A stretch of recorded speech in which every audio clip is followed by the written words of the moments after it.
हरिओम।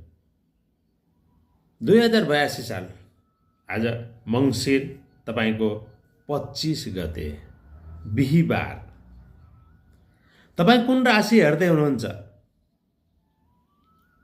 तपाईको राशि यदि कन्या, मकर, वृष हो भने आजको दिन तपाईलाई प्रतिकूल देखिएको छ। बिल्कुल सबै क्षेत्रमा तपाई सावधान हुनुहोला। आज जति मौन धारण गर्नुहुन्छ उति तपाईको लागि राम्रो हो। अन्यथा वाद विवाद हुन सक्छ, कुनै उल्झनमा पनि तपाई पर्न सक्नुहुन्छ।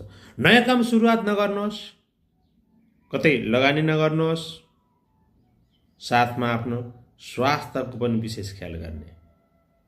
अनावश्यक यात्राबाट तपाई बच्नु होला। खानपानमा बिल्कुल सावधानी तपाई। मन अलिकति उदास अशान्त तपाईको बनिरहनेछ। भनेपछि आजको दिन तपाईहरूको लागि त्यति अनुकूल चाहिँ देखिएको छैन। बिल्कुल सावधान हुनुहोला। हरिओम।